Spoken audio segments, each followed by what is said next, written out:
Hola, buenas tardes a las personas que nos seguís desde España. Buenos días a las personas que estáis en Latinoamérica. Esperamos desde la editorial Sentir que estéis todos y todas bien y vuestras familias en estos momentos tan complicados que nos ha tocado vivir como sociedad. Hoy tengo el honor y la alegría y la ilusión de presentaros a Marinieves Eseña y presentaros su cuento En el cole con Pepa. Es un cuento para entender la discapacidad, valorar las diferencias y aprender a convivir con ellas. Antes de presentar a Nieves, me gustaría presentaros brevemente la editorial Sentir para aquellas personas que no nos conocéis. La editorial Sentir nace aproximadamente 3 años a partir de un grupo de profesionales del ámbito educativo y de la psicología, donde trabajamos dentro del ámbito terapéutico con cuentos para explicar a niños y niñas diferentes situaciones de actualidad. Veíamos que los cuentos que habían publicados no terminaban de encajar de acuerdo a la etapa evolutiva de los peques, que los profesionales no eran profesionales, los autores no eran profesionales de cada uno de los ámbitos, que no eran cuentos suficientemente lúdicos o interactivos, pero esta era una percepción de un grupo de profesionales. Entonces, para ello, en colaboración con varias universidades, realizamos en total 2 estudios de revisión bibliográfica de la literatura infantil en España, donde se revisaron, además de hacer una encuesta a diferentes profesionales, papás, mamás, incluso a peques, preguntándoles qué extrañaban de la literatura infantil y haciendo una valoración cualitativa y cuantitativa de diferentes baremos y aspectos de las publicaciones que habían en ese momento en España. Y las conclusiones vinieron a decir que, bueno, que había una carencia en el ámbito de la literatura infantil, de cuentos que explicaran diferentes temáticas de actualidad, elaboradas por autores especializados y profesionales en cada uno de los ámbitos, que los cuentos era importante que se adaptaran a la etapa evolutiva de la infancia y que no eran cuentos interactivos, lúdicos y participativos, como hemos querido crear a partir de Sentir. Sentir presenta este proyecto en el grupo Marcombo, que es un grupo editorial con más de 75 años de historia, y a partir de ahí, pues con la confianza del grupo Marcombo, pues creamos el sello editorial Sentir, primero con la colección Senticuentos, que explican cuentos de diferentes temáticas de actualidad, como la adopción, el acoso escolar, el abuso sexual, los diferentes tipos de familia, el trauma y duelo, el género y un largo etcétera, hasta 10 cuentos que ya tenemos publicados. Posteriormente publicamos la colección Crecicuentos, que explica dificultades que hay en la primera etapa evolutiva, como pueden ser los miedos evolutivos, el control de esfínteres, el no querer ir al cole, el no querer comer, el no querer ir a dormir. Y ahora estamos en el siguiente, que es en la gestión de las pataletas, siempre con autores, insisto, profesionales en cada uno de estos ámbitos. A posteriori presentamos el proyecto Neuricuentos, que explica diferentes temáticas o situaciones de niños y niñas con dificultades o alteraciones a nivel neurológico. En primer lugar, publicamos el cuento de La mirada de José Luis, de Rafa Guerrero, de la colección Neuricuentos, que explica el TDAH. Y hoy estamos presentando el cuento de la discapacidad, cómo acercar a los más peques con y sin discapacidad para que puedan entender mejor la discapacidad. El tercer cuento explica el funcionamiento del cerebro y el siguiente explica el autismo, y así con un largo etcétera.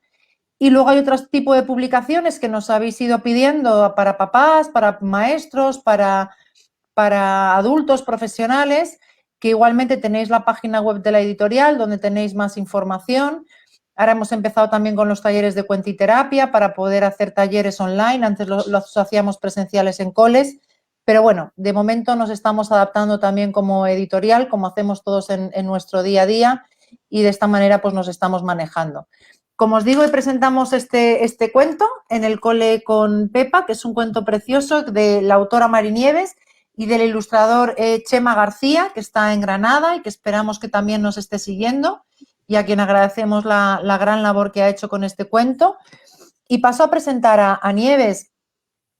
Antes de nada decir que, bueno, con Nieves yo colaboré hace ya, no sé, muchos años. Yo creo que fue en el año 2005 en un programa, en varios programas de la Comunidad de Madrid de discapacidad, y la verdad es que aprendí mucho de ella, de la discapacidad, y las personas que la conocéis sabéis que es una persona con muchísima vitalidad, muy enérgica y que ha desarrollado una grandísima labor a favor de las personas con discapacidad, sensibilizando a toda la sociedad en general. Y bueno, yo tenía clarísimo desde el principio que si conseguíamos que la editorial nos aprobara este proyecto de esta colección y de este cuento, tenía claro que la grandísima profesional y autora de este cuento tenía que ser Nieves. Igualmente hago una pequeña síntesis de su trayectoria. Marinieves Seseña, psicóloga, pedagoga, experta universitaria en recursos humanos y dirección de empresas. Es especialista con más de 35 años de experiencia en orientación escolar, profesional y laboral de personas con discapacidad. Pedagoga del Centro Base número 6 de Atención a Personas con Discapacidad de la Consejería de Políticas Sociales, Familias, Igualdad y Natalidad de la Comunidad de Madrid. Y, como digo, es autora del cuento En el cole con Pepa. Me hace especial ilusión estar hoy aquí en esta presentación y presentar a Nieves por todo el cariño y amistad que tengo de todos estos años. Y bueno, pues agradecerle la confianza que ha puesto en la editorial Sentir y haber elaborado y haberle dedicado tanto tiempo y tanta ilusión a este cuento que ya tenemos también el efecto de muchas personas que nos dan el feedback, pero que también sabemos que va a llegar a muchas familias y a muchos peques que van a ayudar a entender mucho mejor la discapacidad. Le paso la palabra a Marinieves Seseña. Gracias. Buenas tardes, buenos días a los que estáis al otro lado del Atlántico y realmente, Mercedes, muchas gracias, sobre todo más que por las palabras que has dicho, por el estímulo y el apoyo que he tenido en todo el proceso de elaboración del cuento. A Chema García también le quiero dar las gracias porque ha reflejado fielmente en el papel, ha ilustrado muy bien los personajes que estaban en mi cabeza, a la editorial Sentir y a Elena Vicente en concreto, porque sin ellos tampoco podría haber salido el cuento. En el cole con Pepa es un cuento interactivo. Es un cuento interactivo dirigido principalmente a los niños entre los 4 y los 8 años. Este cuento trata de discapacidad y yo estoy encantada porque realmente en toda mi vida profesional le he dedicado a este tema. Y hacerlo en forma de cuento me parece una grandísima idea. ¿Por qué? Porque el cuento es uno de los recursos educativos para mí y yo creo que para muchísimos más utilizado tanto en la escuela como en la familia. ¿Por qué es tan utilizado? Pues porque tiene muchísimos beneficios. Fomenta la creatividad, desarrolla muchísimo la memoria, la concentración, la atención, el lenguaje. Bueno, seguro que se me olvidan algunos de los beneficios, pero para mí es muy importante tener en cuenta que el cuento es un transmisor de valores. Y en este cuento, precisamente, lo que yo quiero transmitir, como lo indica la portada, es acercar a los niños en concreto, en estas edades tan pequeñas de 4 a 8 años, que de 4 a 8 años, permitidme, pero los niños ya entienden bastante y diferencian bastante la fantasía suyas propias de la realidad, son capaces de expresar sus emociones, también son capaces de ocultarlas, son mucho más empáticos, pero sobre todo son capaces de atender mucho más tiempo y de comprender argumentos de historias sencillas. Y en este cuento, el objetivo para mí del cuento principalmente es transmitir y entender la discapacidad a través de los diferentes personajes con discapacidad que van a ir apareciendo y valorar a estas personas que son diferentes, respetarlas y aprender a convivir con ellas. El cuento realmente trata sobre discapacidad, pero se puede generalizar a otros colectivos en riesgo de exclusión en la escuela, como son niños de diferentes culturas, niños de rangos socioeconómicos diferentes a nosotros. O sea, se puede generalizar a cualquier persona que es diferente a nosotros. Bien, en el cole con Pepa, Pepa es la protagonista, es una niña con dificultades de aprendizaje que tarda mucho más tiempo en aprender los deberes, en hacer los deberes, tarda mucho más tiempo también en solucionar los problemas. Pepa, como he dicho, es una niña con dificultades de aprendizaje que tiene más dificultades que los demás niños, tanto en aprender determinados conocimientos y tarda más en hacer las tareas. Pero Pepa tiene dos cosas muy positivas. Pepa denota ya una madurez, tiene 7 años en el cuento, y denota ya una madurez emocional muy alta. ¿Por qué? Porque es una persona muy sociable, que tiene amigos muy diferentes y es capaz de saber cómo tratar a cada uno de ellos. Y por otra parte, Pepa también tiene otra virtud y otra cualidad tremenda, capaz de pedir ayuda cuando lo necesita. Y eso es muy importante porque los niños a esta edad de los 7 años ya tienen tienen un sentido del ridículo que a veces lo que hace delante de la clase es inhibirse y no participar, porque se sienten en inferioridad de condiciones. Y Pepa ese aspecto lo tiene muy claro. Pepa nos va a presentar a sus amigos. Entre ellos está Juan. Juan es un niño hipacúsico con dificultades de audición, lleva audífonos, pero Pepa lo asemeja a los cascos de un piloto de avión. Para ella es una persona con la que se divierte muchísimo jugando. También está Mario. Mario es una persona que tiene discapacidad, es un niño con discapacidad física, va en silla de ruedas. Y Pepa le considera un amigo muy interesante porque es el único niño que va en coche al colegio, aunque en el coche solamente quepa él.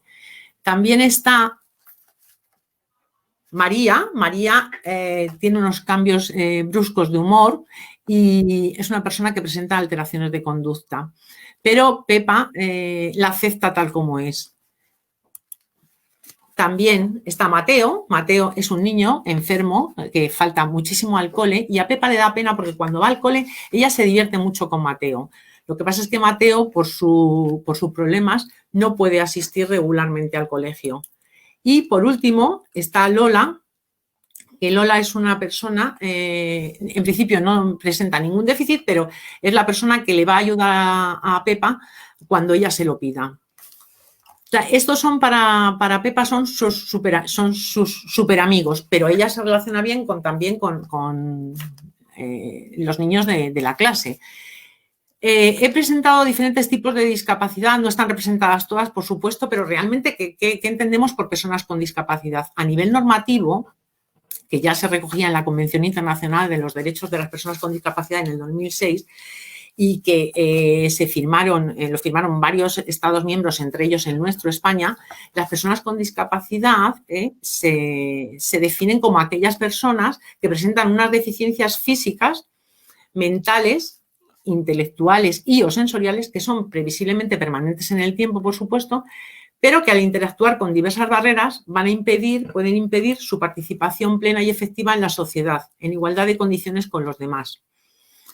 Aquí es importante destacar que el foco de atención ya no va a ser el propio déficit de la persona, ni la discapacidad va a ser un producto o una consecuencia de una enfermedad. Aquí se está poniendo el foco de atención precisamente en los obstáculos y en las barreras que nos encontramos en el entorno, que son realmente los que nos provocan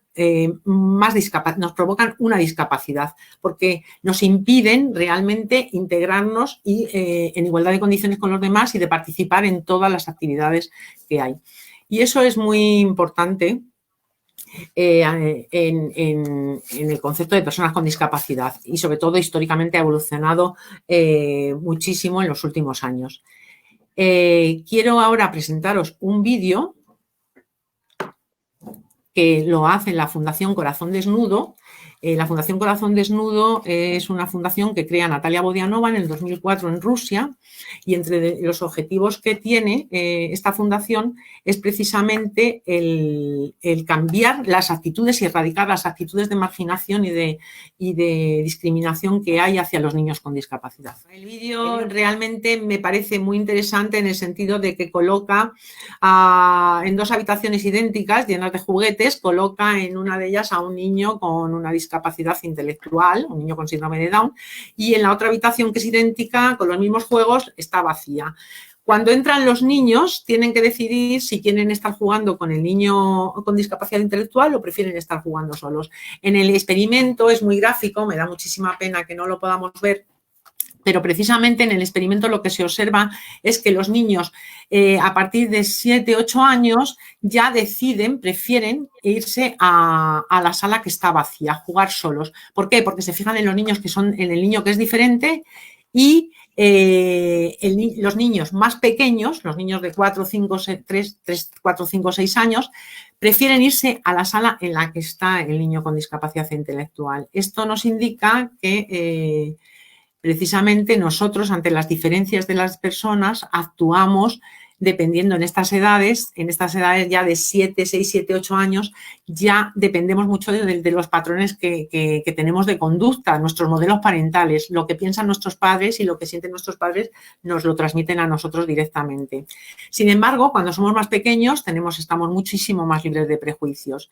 Y bueno, importante para mí también destacar que el adulto debería de replantearse cuando estamos con niños, los adultos nos deberíamos de replantear si realmente somos personas inclusivas, somos personas que aceptamos realmente las diferencias de los demás, porque es fácil pensar que, bien, sí, este niño nosotros creemos que lo aceptamos, pero deberíamos de hacer una reflexión antes de enfrentarnos a la tarea de educar a nuestros niños.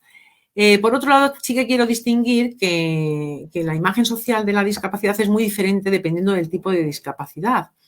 Por ejemplo, todos los estudios avalan que es mucho más fácil incluir en nuestra sociedad y aceptar a personas que tienen una discapacidad sensorial o física más que a unas personas que tengan una enfermedad mental o una discapacidad intelectual. Ahí lo dejo para el chat porque realmente, bueno, pues con las personas con enfermedad mental lo que ocurre es una sensación de miedo y un no prever cómo van a reaccionar ellas. En el fondo es un desconocimiento, pero en las personas con discapacidad intelectual a lo mejor también no queremos estar con ellas o las rechazamos porque creemos que nos van a aportar poco, porque estamos en una sociedad como muy perfeccionista, donde los modelos son de competitividad, los modelos de éxito son las personas más guapas, más ricas, más brillantes y más inteligentes. Esto lo deberíamos de replantear.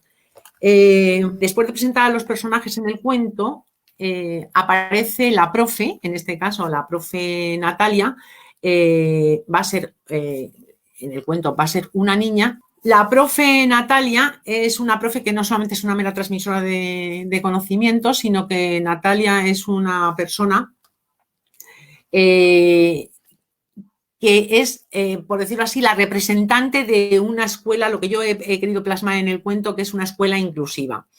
La profe lo que trata es de reforzar las capacidades de los niños que tienen su clase, ¿no? Y a través precisamente del refuerzo positivo. Es una mediadora en la convivencia de una clase tan diferente y tan distinta que tiene. Y es la representante de lo que yo considero que es el modelo educativo, y además está reflejado también a nivel normativo en nuestro sistema educativo español, la escuela inclusiva o la educación inclusiva. Ya en varias leyes, sobre todo en la Ley General de Personas con Discapacidad, ya se habla de que las personas con discapacidad y los niños con discapacidad en concreto tienen derecho a una educación inclusiva, gratuita, de calidad y en igualdad de condiciones que los demás. El cuento se transcurre en el colegio. Yo tenía clarísimo que el cuento tenía que transcurrir en un colegio, porque el colegio es un lugar, un entorno riquísimo en estímulos. Y a estas edades, estas edades tan tempranas a los que se dirige este cuento, es una ventana al mundo, nos enseña a convivir con personas muy diferentes, de diferentes edades, como son los profesores, los padres de otros niños, y nos enseñan a convivir también con personas muy diferentes, con niños muy diferentes. Pueden ser con niños con discapacidad o con niños inmigrantes o niños que vienen de otras culturas distintas a la nuestra o de un rango socioeconómico diferente. La escuela que yo planteo en el cuento es una escuela que es abierta a los demás, está en un entorno accesible. Accesible, siempre pensamos en lo mismo, o sea, siempre pensamos en las barreras arquitectónicas o en las barreras físicas. No, la escuela inclusiva es una escuela accesible también en cuanto a los métodos y los contenidos de trabajo.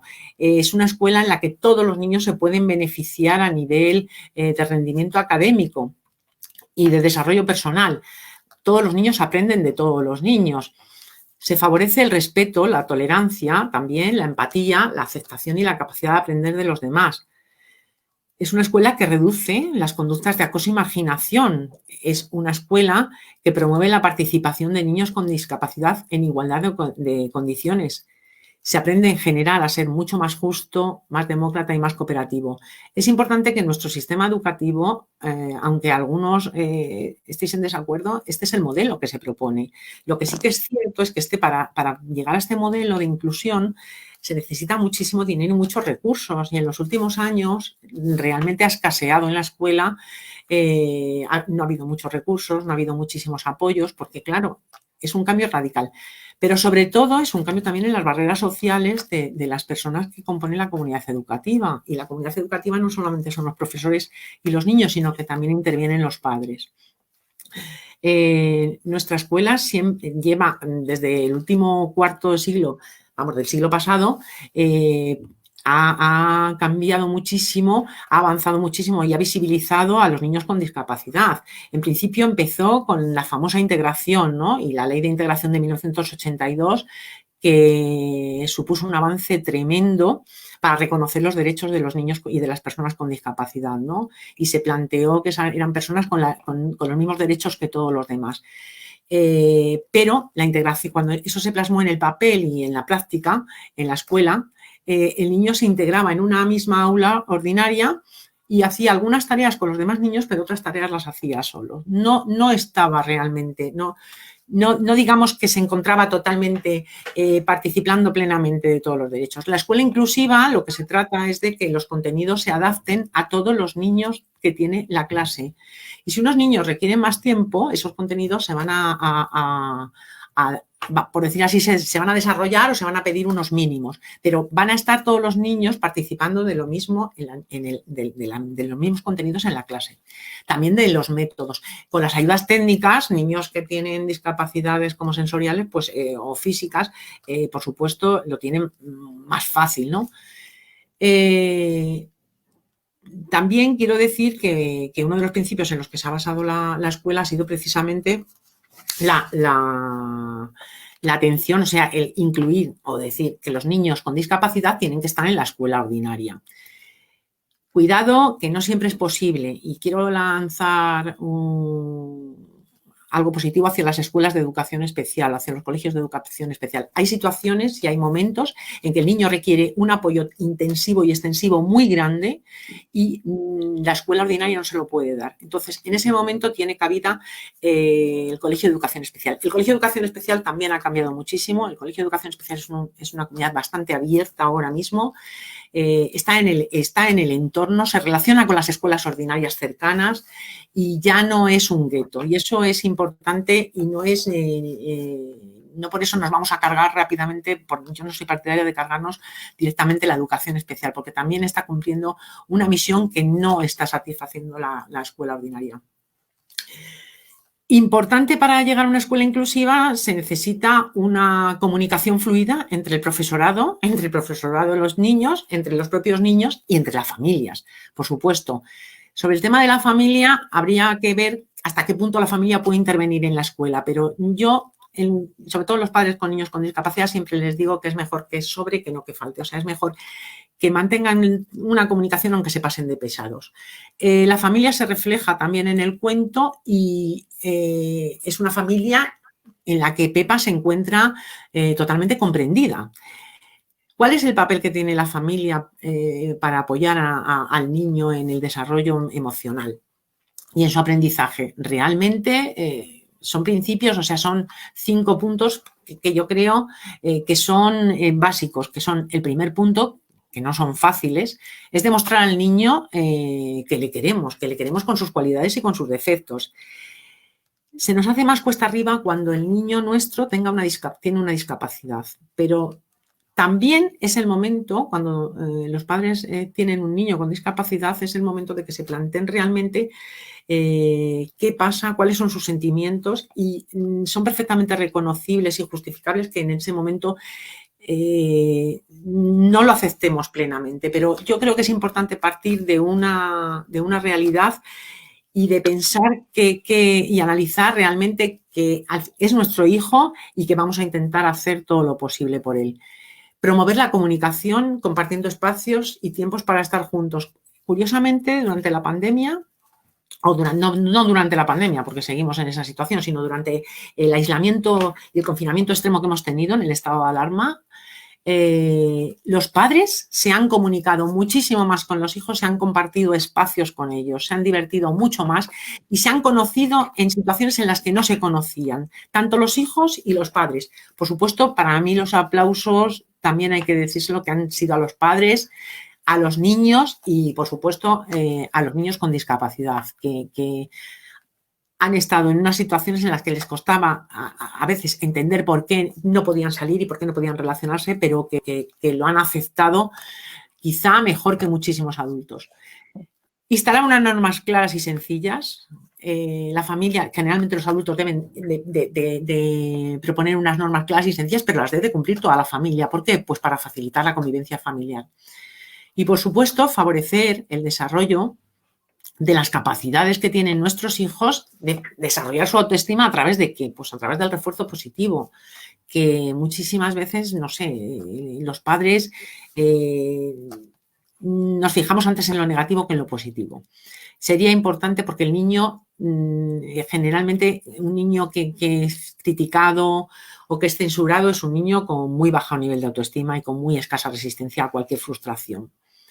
Y, por supuesto, aprender a convivir con los demás. La familia es el modelo principal importante en estas edades tan pequeñitos, pero realmente la familia es la que nos va a enseñar también a convivir con otros niños y con otros niños diferentes y con otras personas. Yo, para acabar, solamente quiero decir que todos somos diferentes, todos, pero realmente yo creo que todos somos igual de valiosos, con o sin discapacidad. Bueno, y muchísimas gracias después de todos los problemas que ha habido para llegar a este tema, pero bueno, estoy encantada de estar aquí con vosotros. Muchas gracias, Nieves. Muchas gracias por tu clara exposición, por tu capacidad de inclusión, de sensibilizar, de normalizar también, y el recorrido que has hecho, además, muy, muy claro, muy sencillo y muy instructivo también, desde el contexto educativo, familiar, de los iguales. Y también de una manera muy sencilla lo explicas en el cuento, ¿no? Para que llegue a los más pequeños la importancia de que todos somos diferentes, ¿no? Y el valor de las diferencias a través también de la metáfora que explica muy bien Nieves en el cuento, con esas estrellas que nos ponemos todos, ¿no? Que no es hablar de la discapacidad, sino de las competencias que tenemos cada uno y dónde las tenemos y en qué se resaltan, ¿no? Lo que tenemos cada uno. Si os parece, ahora tenemos un espacio de dudas, comentarios, preguntas. Hay algunas preguntas en el chat que te voy a ir trasladando, Nieves. Bueno, Rafael Conde sí que dice: enhorabuena, Nieves, un gran paso en tu estupenda carrera que llevas, un fuerte abrazo. Bueno, con el tema técnico, que no hay problema, que estamos todos igual. El vídeo se ha podido ver, que es lo importante. Esmeralda. Es un amigo, Rafa. Muy bien. Esmeralda pregunta: ¿qué normativas has mencionado al definir la discapacidad? Bien, principalmente la normativa básica es la Convención Internacional de los Derechos de las Personas con Discapacidad. La convención fue en 2006, fue aprobada por la Asamblea de las Naciones Unidas y ratificada en nuestro país en el 2008, pero por todos los países. A raíz de ahí, muchísimos países que ratificaron esta convención, los principios acordados en esta convención, lo reflejaron en sus leyes. Y en nuestra ley en concreto es la Ley General, quiero decirlo exactamente, la Ley General de Derechos de las Personas con Discapacidad y de su Inclusión Social en el 2013. Pero lo que pone en nuestra ley es una copia de la Convención Internacional. Muy bien. Otra pregunta, Nieves, es: para apoyar en la inclusión de los niños con diversidad funcional en la escuela, ¿sería conveniente contar con el apoyo de la figura de los mediadores especializados, que cada vez tienen un mayor valor en nuestra sociedad? El mediador es una figura muy importante, además actualmente y en cualquier conflicto, ¿no? Es una figura que se está haciendo imprescindible en muchas áreas de la vida humana, en situaciones de conflicto, en cualquier conflicto. Y los conflictos son inherentes a las personas y en las relaciones con las personas. Yo creo que el mediador especializado en la escuela debería de tener una función más bien preventiva. Lo digo porque cuando llamamos a un mediador es porque ha estallado ya un conflicto, pero en la escuela lo que sí que podría haber era un mediador especializado que formara a la comunidad educativa, tanto a los profesores como a los chavales, que también se pueden convertir ellos en propios mediadores, que les formara en un plan de convivencia, que rastreara un poco la salud de ese centro, ¿no? De cómo están. Más que fuera una figura para mí dentro de la escuela. Sí que es cierto que al principio su presencia debería ser como muy habitual, pero luego puede la escuela ya libremente tener un plan de convivencia en el que pueda solucionar conflictos sin tener que acudir a alguien especializadísimo. Pero sí es buena la formación, que por cierto, durante toda la exposición no sé si he hablado de la formación del profesorado, pero me parece básica porque tienen una labor tremenda, sobre todo cuando se encuentran con colectivos muy distintos en clase. Pero sí creo que sería una maravilla, pero claro, ahora mismo yo creo que sería un elemento, una persona que nos ayudara en un momento determinado en la comunidad educativa y después ya que pudiera la comunidad educativa funcionar sola. Muy bien, Nieves. Otra pregunta que hace Irene es, ¿por qué crees que en los colegios concertados la discapacidad no está bien aceptada? Creo que es por la falta de recursos educativos y económicos. ¿Es así, desde tu opinión? En los colegios, es que diferenciar entre colegio concertado y diferenciar entre colegio público, no, yo diferenciaría más directamente entre colegio privado y entre colegio concertado y público. Los colegios concertados y públicos se sostienen con fondos públicos en el fondo. O sea, no creo yo, la falta de recursos, el problema, Irene, te lo cuento, el problema es que la falta de recursos es bastante habitual en la enseñanza. En la enseñanza, ahora mismo en todo tipo de enseñanza, pero no creo que haya una discriminación.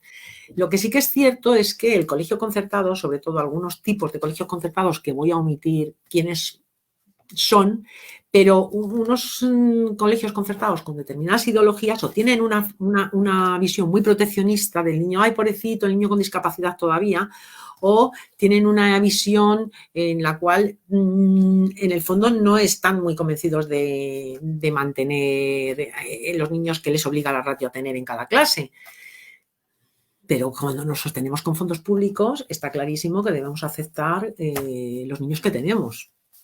Yo no discriminaría entre concertados. O sea, me parece que hay más. Lo que pasa es que en un colegio privado directamente ellos tienen un ideario educativo concreto y no se sostienen con fondos públicos, con lo cual pueden imponer pues que la enseñanza sea solamente de un sexo para un colegio para niños o un colegio para niñas o un colegio donde no quieran entrar ningún niño con discapacidad, pero ellos están en su pleno derecho. No. Eso no implica que los colegios privados estén en contra de los niños con discapacidad, porque tampoco es cierto, pero sí es cierto que ellos tienen mucha más libertad de acción para decidir lo que no quieren y lo que quieren. El colegio concertado y público no. Muy bien. Hay dos preguntas más y ya lo dejaríamos aquí porque ya estamos un poquito fuera de tiempo. Mari Carmen de Isidro pregunta si vas a escribir más cuentos como este, Uy, que me encanta. son bastante ilustrativos. Me encantaría poder escribir más cuentos sobre temas muy concretos de discapacidad, pero bueno, yo me doy con un canto, de verdad, y estoy encantada de poder haber hecho este cuento en un tema que a mí me ha apasionado y que prácticamente he dedicado casi toda mi vida profesional. Entonces, ojalá, sí me gustaría, sobre todo sobre discapacidad intelectual, que es un campo en el que yo me encuentro mucho más especializada. Y Sofía pregunta, Nieves, ¿cómo visibilizarías y normalizarías la discapacidad para evitar el aborto? Sofía, es que haces una pregunta complicada, difícil. ¿Cómo visibilizaría yo para evitar el aborto?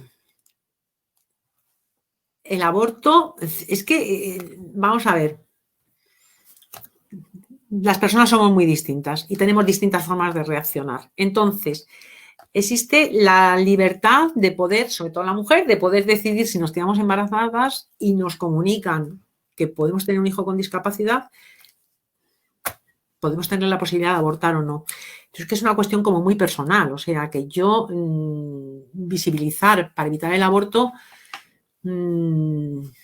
no se me ocurren cosas para visibilizar ese tema, porque es que ese tema es tan personal que lo decidimos. Lo que sí que me parece importante es informarnos para no llegar a una situación de aborto. O sea, informarnos de las medidas y de los medios que pueden ponerse a nuestro alcance, pues, o para no quedarnos embarazadas, o si nos quedamos embarazadas, decidir qué es realmente lo que queremos hacer. Pero lo que sí que me parece bien es visibilizar a todos los niños que son diferentes y sobre todo en los medios de comunicación, que es que en los medios de comunicación la discapacidad está muy poco visibilizada. Eso sí que es cierto. Y cuando se visibiliza como algo, pues no sé, como un drama o un hecho que ha ocurrido en determinado momento y tal. Pero no está en los medios habitualmente. En los medios habitualmente están, se valoran otro tipo de cosas, como es la imagen física, la competencia, lo maravillosos que somos, los ricos o lo guapísimos que somos todos. Sí que debería... Claro. Sofía lo que hace un poco hincapié, dice, digo para no tener miedo a tener hijos con discapacidad. Sofía, yo creo que cualquier mujer embarazada tiene miedo a tener un hijo con discapacidad y desde el embarazo no desea tener un hijo con discapacidad. Ahora hay muchísimas menos personas con discapacidad, sobre todo intelectual, por los avances que ha habido médicos y por las medidas de higiene y por el control que ha habido durante todo el embarazo. Pero el tener un hijo con discapacidad, en principio no nos lo planteamos nunca, o sea, es cuando llega y está ahí. Hay un mérito tremendo de personas que sí se han hecho unas pruebas de amniocentesis o tal y les han descubierto que el niño, yo conozco algún caso y el niño tiene discapacidad, el niño ya venía mal y han decidido tenerlo, pues fenomenal. Pero eso no hace, no puedo extenderlo y generalizarlo porque veo lógico que las personas tampoco quieran tener un niño con discapacidad. Y Mari, por último, y ya con esto terminamos, dice, ¿has hablado en tu trayectoria en algún momento de las intervenciones asistidas con animales como complemento a tu actividad?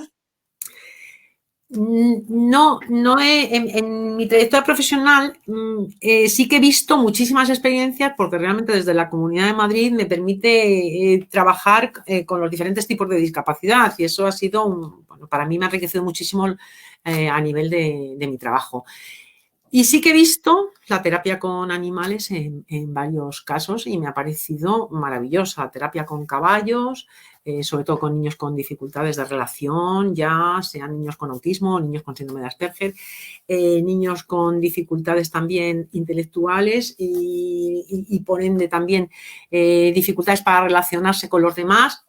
Sí que he visto bastantes experiencias de este estilo y me han parecido realmente que tienen un valor tremendo, o sea, que son muy positivas. El único problema es que este tipo de experiencias lo tienen que promover mucho a través de, pues eso, de las asociaciones, que es las que realmente tienen más acceso, porque por la vida personal nuestra, puedes tener una mascota, por supuesto, pero el trabajar como en plan terapia con animales es un trabajo, ahora mismo es un recurso escaso y caro. Muy bien, pues muchísimas gracias, Nieves. Vamos a ir terminando, pero antes sí respondiendo a una pregunta que hacía Irene de dónde adquirir el cuento. El cuento está en tiendas, en el Corte Inglés, AFNAC, Casa del Libro, en la página web nuestra también de Editorial Sentir, incluso en pequeñas librerías también nos han pedido este cuento. Y sí que me gustaría enseñaros el cuento para que veáis, aunque ya enseñé algunas ilustraciones en Nieves, todas las páginas tienen una serie de preguntas reflexivas para que los más pequeños, no sé si Elena me puedes poner un poquito más grande para que vean el cuento, para que los más pequeños puedan ir respondiendo, gracias, para que puedan ir respondiendo, puedan ir reflexionando, puedan ir acompañando, incluso haciendo dibujos, porque al final está el Neurisobre, que es un sobre donde van guardando aquí todos sus secretos, sus emociones, sus dibujos, y al final del cuento hay una hoja de recomendaciones para adultos escrito por Nieves, por la autora, de cómo acompañar a estos niños con o sin discapacidad para poder normalizar y poder integrar la discapacidad. Incluso hay un juego al final, y lo que hay también es un objeto transicional que hay que buscar a lo largo de todas las páginas, que esto también lo eligió Nieves, ¿no? Que era un pajarito que hay que ir buscando por las páginas, que a los niños, a los más pequeños, les encanta ir buscando ese objeto transicional. Antes de terminar, pues sí recoger todos vuestros agradecimientos, vuestras palabras hacia Nieves. No sé, Nieves, si quieres añadir alguna cosa antes de despedirnos. No, que muchísimas gracias por la paciencia que habéis tenido durante todo este tiempo. Nada más. Un abrazo. Vale. Gracias, Nieves. Deciros que mañana ya podremos subir a YouTube el vídeo para aquellas personas que también lo queráis ver y lo queráis compartir. La compañera Elena de Comunicación, darle las gracias porque, pues bueno, siempre hace posible toda la parte de comunicación y de difusión de todos los proyectos que vamos publicando. Y si queréis anotaros en nuestra newsletter, que todas las semanas las vamos compartiendo con recomendaciones, consejos, eventos y actividades gratuitas que vamos ofreciendo. Y bueno, animaros a que nos vayáis siguiendo en los talleres, y desde la editorial Sentir, pues agradeceros vuestro compromiso, vuestra lealtad, que siempre hay algunos nombres que ya, como Ana, Patti, que siempre estáis muy presentes en Sentir y en nuestros corazones, y desearos a todos que os cuidéis mucho, que estéis bien, y os mandamos desde Sentir pues muchísima salud para todos. Gracias. Gracias.